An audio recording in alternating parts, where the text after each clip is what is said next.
vamos a iniciar por nuestra invitada y ahí, José, te dejo la palabra o Jorge, no sé quién la quiere presentar. Y después Daniel Núñez presentará el Solar Protocol, que es un proyecto que se está colaborando con la Universidad de Nueva York. Yo pensaba presentarla. Adelante, Pepe.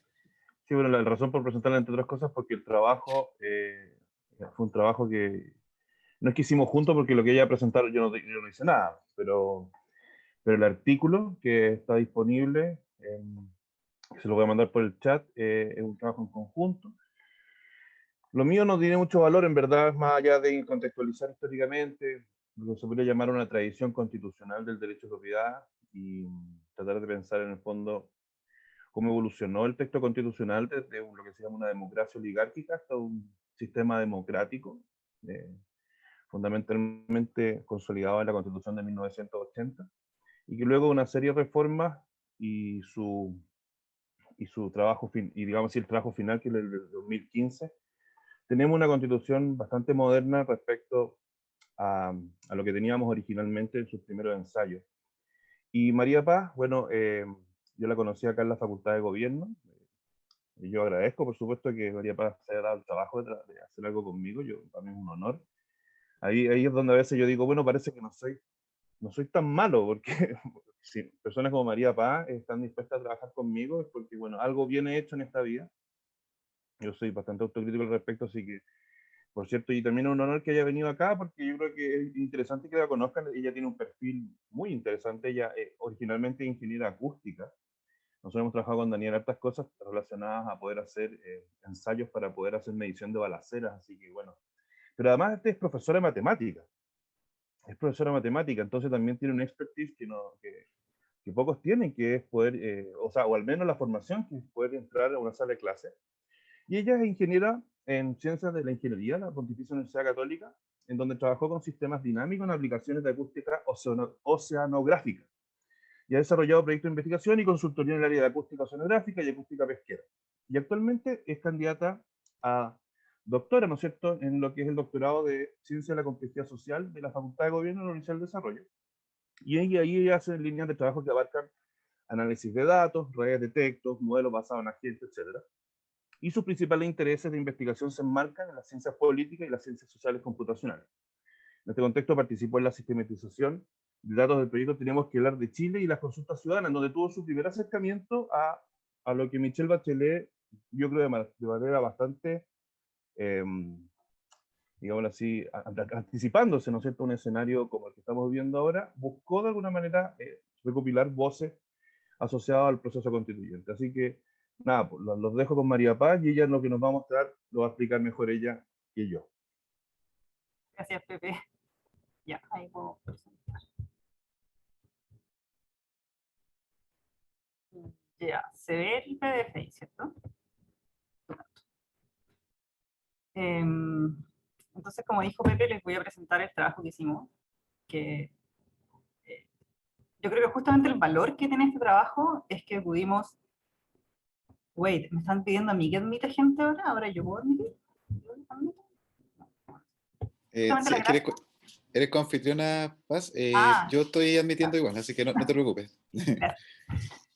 Bueno, lo que está diciendo es que justamente la gracia para mí del trabajo que hicimos es que nos aproximamos como a un mismo tema que a ambos nos interesaba, que era así como esto, poder ahondar en la Constitución, en la historia de la Constitución, de puntos de vista como muy distintos, cada uno de su expertise, Pepe desde las humanidades y yo un poco desde el análisis automático de texto, pero justamente con la idea de hacer cosas que se complementaran y también aprender un poco del otro lado, digamos. Si yo estoy como aprendiendo historia de Chile ahora, a esta edad, digamos.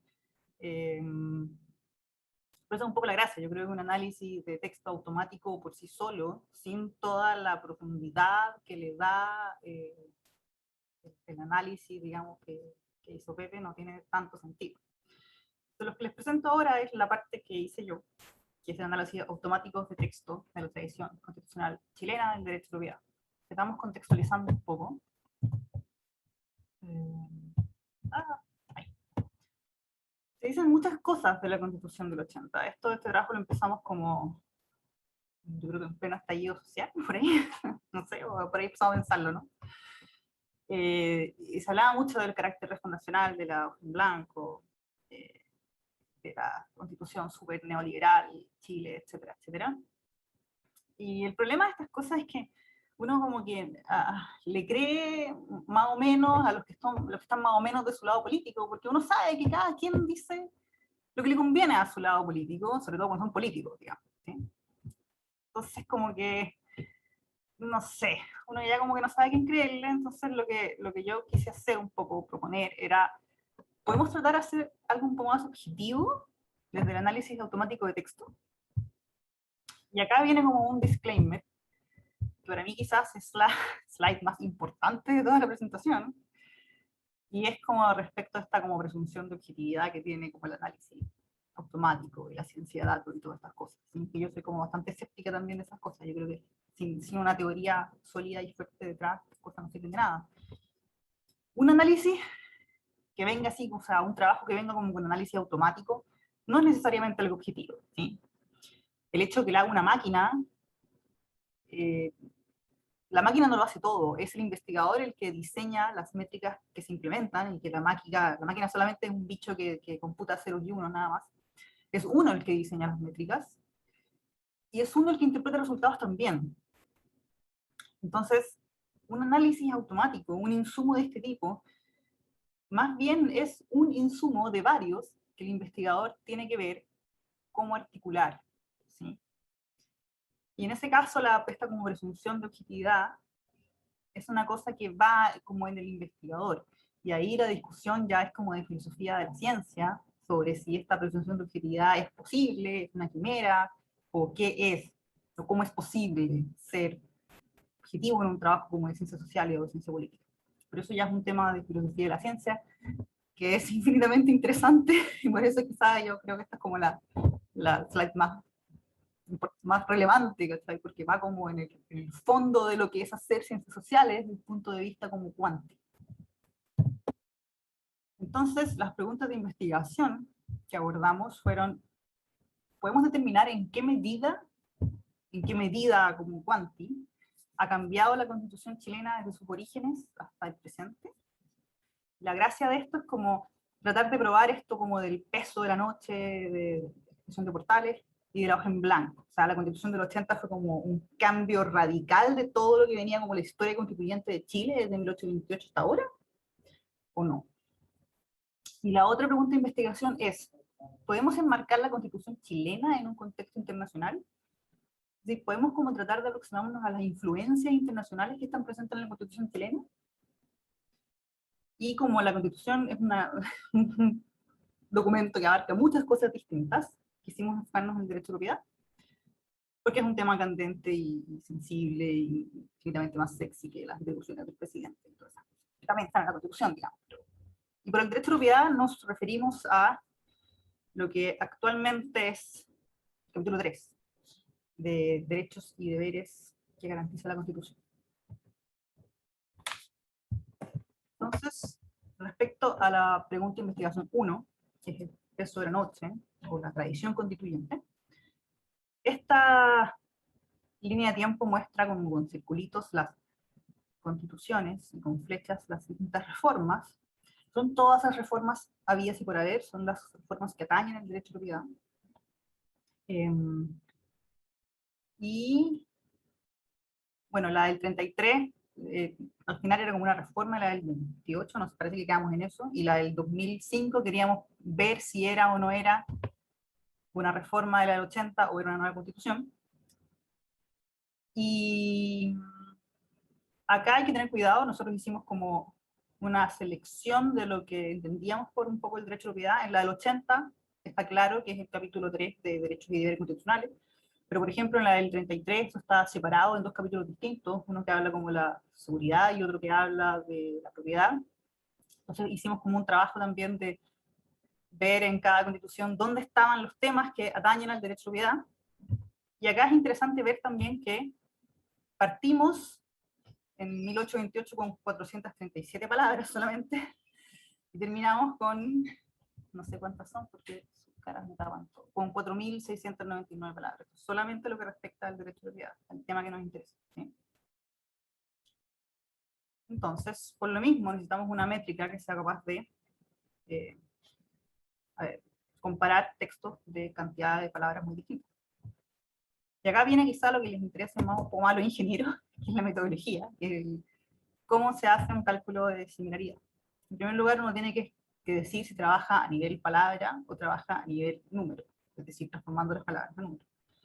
A nivel de palabra, yo probé con similaridades de Jacquard, que la gracia de Jacquard es que uno puede trabajar con palabras, uno puede trabajar con cualquier tipo de conjuntos, con bolitas de dulce, si lo quiere da igual, porque lo que utiliza es los operadores de unión e intersección de los conjuntos, y divide las cardinalidades de la intersección y de la unión. Entonces uno puede trabajar directamente comparando las palabras, ¿sí? Lo que palabras tienen en común, y que son todas las palabras. Y una forma de trabajar con números es, por ejemplo, con la matriz de TM, lo que nosotros hicimos, es una matriz en la que uno cuenta la frecuencia de las palabras en cada documento. Pero también hay otras formas de hacer similaridad y trabajar con representaciones vectoriales de las palabras, que es por ejemplo como con word embedding. Puse ahí word2vec, que es una de las técnicas para hacer word embedding, que es llevar palabras a un espacio multidimensional, pero que quizá en este contexto no es lo más adecuado porque estos modelos se entrenan con corpus de uso general. Y una constitución no sé si es precisamente un documento de uso general, bien, más bien específico. Así que lo puse acá como para que sepan que existe, pero no necesariamente es un buen uso en este contexto. Por lo tanto, lo hicimos con una matriz TTM. Esto se ve así. En el fondo, uno contabiliza la cantidad de palabras totales del vocabulario de todo lo que va a comparar. Y acá los documentos serían las distintas constituciones. Por ejemplo, la constitución del 28, la del 33, la reforma, etc. Y acá se cuenta la cantidad de veces que cada palabra aparece en esta constitución. Se fijan, puede haber ceros, porque n es la cantidad de palabras totales en todos los documentos. Pues hay palabras que aparezcan en una constitución y en otra no. Por eso es una matriz que tiene ceros también. Y lo que se hace después para ver la similaridad es comparar la similaridad coseno entre distintas constituciones. Acá, por ejemplo, en esta matriz, una fila es una constitución. Entonces, si yo comparo dos constituciones, lo que estoy haciendo básicamente es calcular similaridad coseno entre distintos pares de filas. ¿Por qué similaridad coseno? Similaridad coseno permite comparar vectores de distinta magnitud. La gracia de la similaridad coseno es que lo que hace es comparar el ángulo que hay entre los vectores. Entonces, por ejemplo, acá B1 y B3 tienen distinta magnitud, pero están orientados de forma muy diferente. En cambio, B2 y B3 tienen distinta magnitud, pero tienen una orientación parecida, por lo tanto van a tener una similaridad coseno parecida. Y la gracia del coseno también es que nos entrega un número entre -1 y 1, que es la similaridad entre los dos vectores, ¿sí? Y que puede ser usado en cualquier dimensión vectorial de números reales. Entonces, acá está la misma línea de tiempo que les mostré antes, pero con los cálculos de similaridad. Entonces, para hacer un breve recuento constitucional, partimos de 1828, que es una constitución muy cortita, donde básicamente se establecen ciertas cosas importantes, como los derechos imprescindibles e inviolables, que son la libertad, seguridad, propiedad, derecho de petición, facultad de publicar opinión, nada más. No es una constitución que no entra mucho en detalle, ¿okay? Respecto a la propiedad, estas dos, 1828 y 1833, hablan básicamente de la inviolabilidad del hogar, de la correspondencia y de los bienes en general, ¿sí? Después, si se fijan, salvo acá, tenemos puras similaridades que están sobre 0,8, y eso ya dice bastante. Dice que acá no hay como cambios brutales entre una constitución y su reforma sucesiva, o entre una reforma y la constitución siguiente. Pero lo que está pasando es que más bien vamos añadiendo y añadiendo y añadiendo. Cuando las constituciones son, o sea, cuando las similaridades son así como más cercanas a 0,8, usualmente es como porque añadimos mucho detalle sobre cosas que ya están. Pero, por ejemplo, en la de 1874 acá, que tenemos una similaridad muy alta, es básicamente porque hay unas pocas reformas al artículo 12, respecto al derecho de reunirse sin previo aviso y la libertad de enseñanza. Después aquí en 1925 se añade la libertad de conciencia y la libertad de culto, pero tenemos una similaridad más baja porque se añade mucho texto, se añade mucho detalle. Así es como vamos añadiendo detalle y detalle y terminamos con instituciones enormes, muy grandes, ¿sí? Después en estas reformas de acá empiezan a haber más detalles sobre el derecho de propiedad, se ahonda en la función social de la propiedad, y ya finalmente en el 71 aparece la seguridad social, aparece el dominio estatal sobre las minas, y ya en el 80 aparecen muchas cosas, el derecho a la vida, la integridad física, el respeto a la vida, a la honra, el derecho a vivir en un medio ambiente libre de contaminación, y en la propiedad aparecen también la propiedad intelectual y ese tipo de cosas, ¿sí? Y acá esto es un monito que muestra también la similaridad, pero acá son similaridades, este número es la similaridad entre esta y esta, ¿sí? Este de acá es entre esta y esta. Acá es similaridad respecto a la última, ¿sí? Esto es como para ver cómo se van acercando las distintas constituciones hasta lo que tenemos hoy en día. Y si vemos, salvo este extraño punto de acá, lo que tenemos es una función monótonamente creciente. Es decir, que siempre nos vamos acercando a la constitución que tenemos hoy en día. Como les digo, cuando no son libertades o derechos que se añaden, son detalles. O sea, no son detalles. Es que se ahonda en detalles sobre las cosas que ya están. ¿Qué nos dice esto entonces?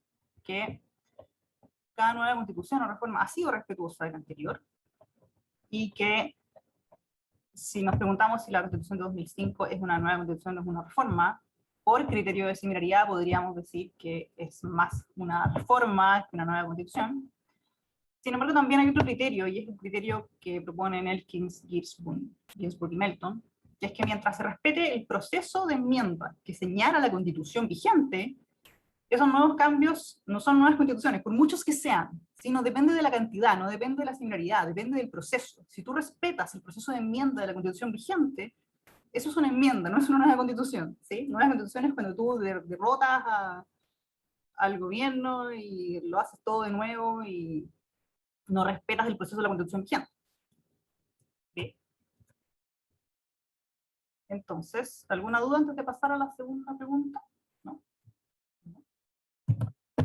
Entonces, en la segunda pregunta de investigación, que es poner a Chile en un contexto internacional, digamos, respecto a su texto constitucional, acá nos fijamos en tres marcos de comparación.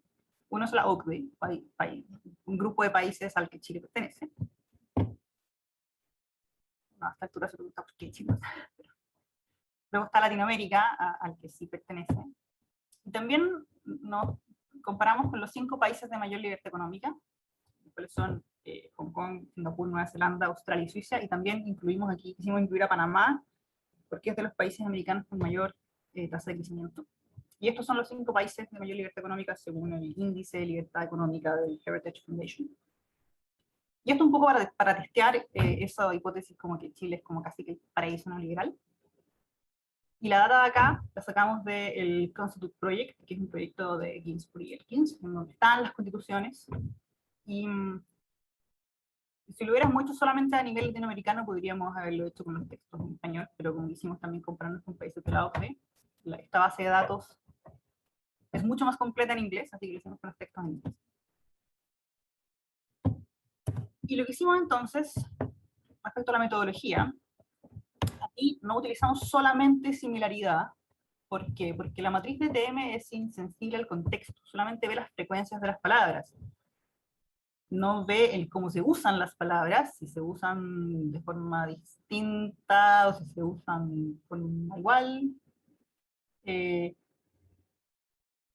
Y tampoco, o sea, y también, ¿cómo decirlo?, la similaridad entre constituciones, porque acá cuando entramos a la comparación como internacional ya no nos estamos fijando en el derecho de propiedad, nos estamos fijando en la constitución entera.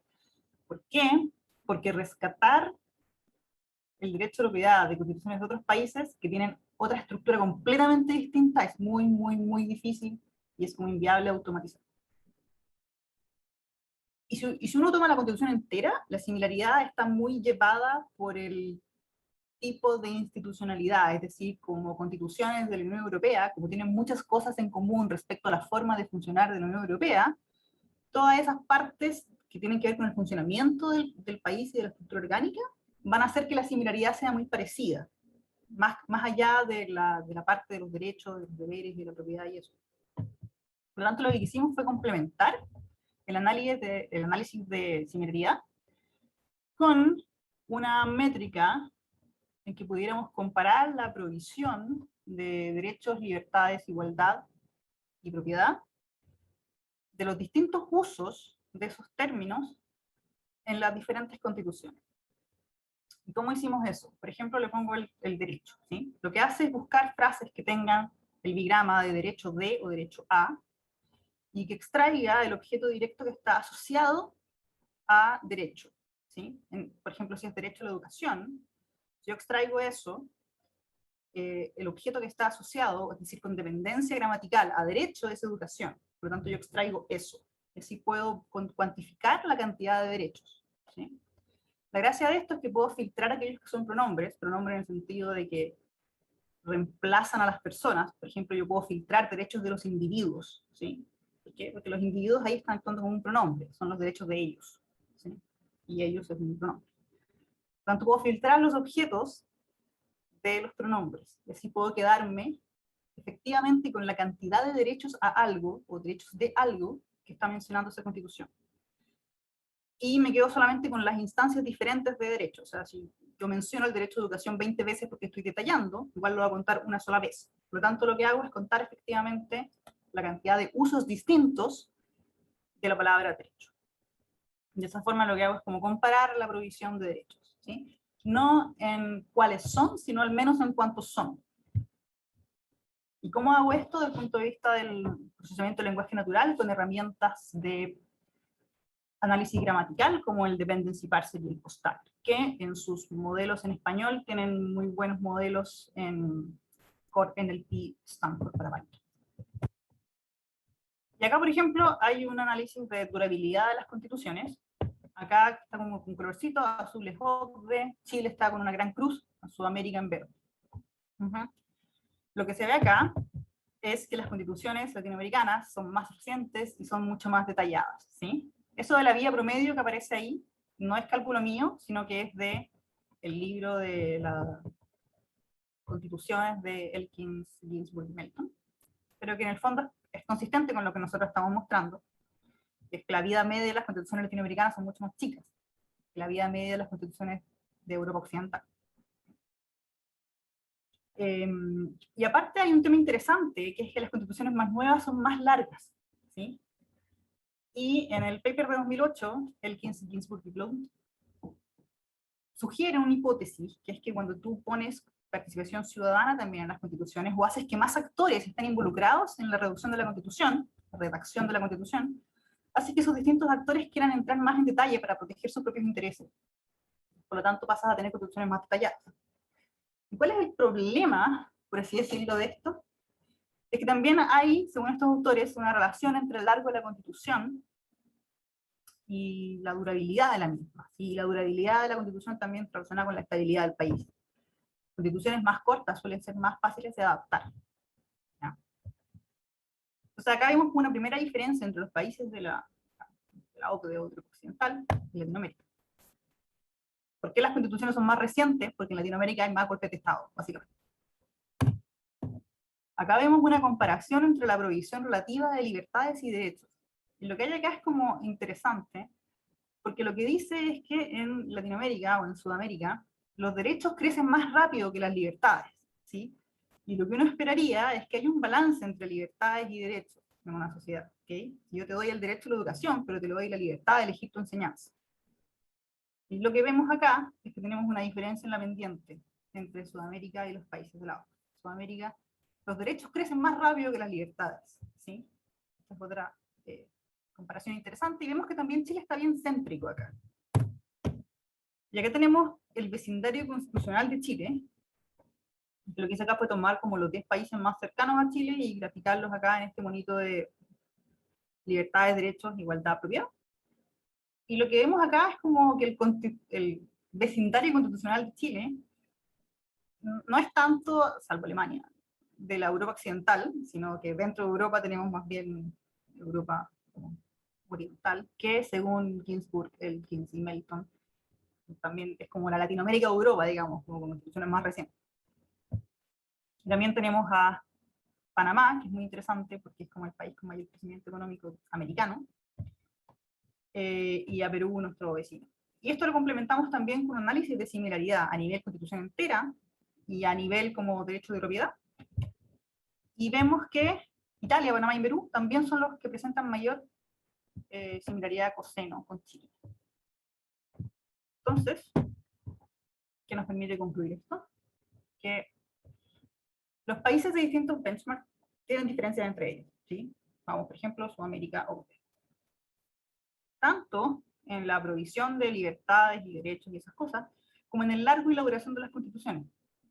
Sin embargo, al parecer esta diferencia entre el largo de las constituciones y la durabilidad es más marcada que la provisión relativa de derechos y libertades. Esas pendientes que uno veía no eran tan marcadas tampoco la diferencia. Y esto permite como ya ponerse un poco en la línea de Asimov y decir, bueno, al fin y al cabo no importa tanto lo que diga la Constitución. O sea, la Constitución de Venezuela tiene más de 70 menciones de derechos distintos. Eso no significa nada, no significa que sean derechos como que se apliquen en la realidad. Sin embargo, si la extensión de la Constitución tiene que ver con la durabilidad, y la durabilidad tiene que ver con la estabilidad del país, y la estabilidad del país tiene que ver con el desarrollo del país, sí es algo quizá mucho más relevante tener una Constitución que pueda adaptarse que tener una Constitución que esté llena y abundante de detalles y de derechos cuya aplicación es dudosa, ¿sí? Por eso digo que a nuestro juicio es un poco una conclusión en la línea de Asimov, Johnson and Robinson. Y finalmente, este estudio, que repito, se complementa con la parte que hizo Pepe. La parte que hizo Pepe se estudia la historia del texto constitucional, pero se estudia como identificando cuáles son como los conflictos, los actores, y estas facciones que se contraponen y que tienen tensiones y que tienen ideologías distintas, y cómo todos estos actores van enmarcando los cambios en el derecho de propiedad, ¿sí? Como una revisión histórica que identifica actores y conflictos. Y es como infinitamente más interesante, creo yo, Pepe, eso, que lo que hice yo. Y la gracia de esto es que lo complementamos con una metodología de text mining y de procesamiento del lenguaje natural, que nos permite cuantificar el peso de la tradición constitucional chilena con un análisis de similaridad y posicionar la constitución chilena en un contexto internacional que, como vimos, es más cercano, o sea, que no tiene mucho que ver con la tradición anglosajona, sino que es más cercano a Latinoamérica, y quizá una tradición católica, romana, apostólica, que es una tradición anglosajona. Creo que aquí se acaba esto. Sí, aquí se acaba. Y eso, no sé, Pepe, no sé si tenga algo que complementar, que todas las cosas infinitamente que debo no haber dicho. No, primero agradecerte porque es súper claro. Aparte, lo bueno es que esto queda grabado, así que también podemos compartir este contenido y, claro, y complementar, como tú mencionaste al final, que, claro, el estudio histórico fundamentalmente nos muestra una tensión que de alguna manera es una suerte de como de fotografía extraña de los procesos que se vivieron en la Inglaterra del siglo XVII y XVIII y XIX, que es una tensión entre una tradición que podríamos llamar en el caso chileno anglosajona, que introduce el proceso revolucionario independentista y que luego se ve reflejado principalmente en el siglo XIX en la figura de Andrés Bello, y que va configurando un marco, digamos así, que podríamos llamar la tradición liberal, y por otra parte una tradición católica que marca fuertemente una tradición conservadora y que luego en el siglo XX se muta, como suele suceder en la historia, pero que luego, como tú bien dijiste, cuando confrontamos las similaridades de texto y confrontamos las tradiciones, que principalmente luego se ven reflejadas en la tensión que surge desde 1971, cuando el gobierno de Salvador Allende busca acabar con la Constitución Democrática del 25 y instaurar, según su propio programa, la República Socialista. En esa tensión de reforma ya se ve nuevamente reflejada la tradición católica y en la Constitución de Lucha está fuertemente marcada por la figura de Silva Bascuñán, uno de los más importantes estudiosos del derecho del siglo XX, que fue profesor de Jaime Guzmán, y por tanto constituye de alguna manera lo que nosotros creemos es lo que va a ser el anticipo en el fondo del proceso que se inicia en 1990, similar al caso alemán, cuando cae el muro de Berlín, y nuevamente la tradición católica alemana de la democracia cristiana retoma las riendas, digámoslo así, de la Alemania unificada, y en el caso chileno se traduce en un proceso que podríamos llamar de economía social de mercado y una constitución respetuosa de la libertad democrática, y que por supuesto con todas las transformaciones que implicó un largo proceso de reformas, porque esta constitución inicialmente todos sabemos que era una constitución protegida, con enclaves autoritarios, que venía dentro de un marco dictatorial, una dictadura constitucional, y que finalmente deriva en la constitución del 2005 firmada por el presidente socialdemócrata Ricardo Lagos, y que luego lleva una serie de reformas hasta su última firma de la presidenta socialista Michelle Bachelet. Y por eso creo que es interesante el análisis comparado, porque nos da una lectura que de alguna manera nos puede permitir hacer juicios fundados sobre la realidad constitucional en la cual nosotros nos movemos. Así que eso, muchas gracias María Paz, creo que la presentación es súper clara, y ojalá, si es que hay preguntas, y si no tenemos tiempo, bueno, puede ser para otra ocasión. Sí, hay unas preguntas ahí, levanta la mano, Camilo. Sí, gracias María Paz, muy rápido para entenderlo, hiciste súper bien. A mí me gustó mucho en un tema que no conozco nada. Quería preguntarte, en el tema de procesamiento del análisis automatizado de texto, ¿cómo crees que se puede avanzar para pasar de frecuencias de términos a entender contextos, entender sentidos, que creo que es un poco lo que comentabas? ¿Cuál es el siguiente paso, digamos, que se puede hacer? ¿Hay técnicas? ¿Cómo está un poco el estado del arte de técnicas de procesamiento natural del lenguaje hacia el entendimiento de sentidos y contexto? El problema es que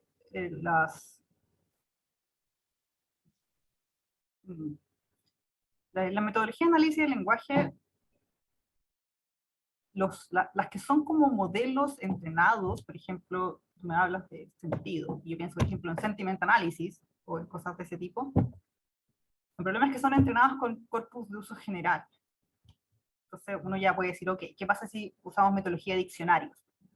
El problema de las metodologías de diccionario es que son súper dependientes del contexto, entonces no te sirven para hacer comparaciones internacionales.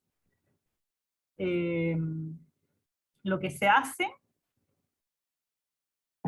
en nivel constitucional son como cosas de anotación de ciertos temas en específicos que se buscan en las constituciones, ¿sí?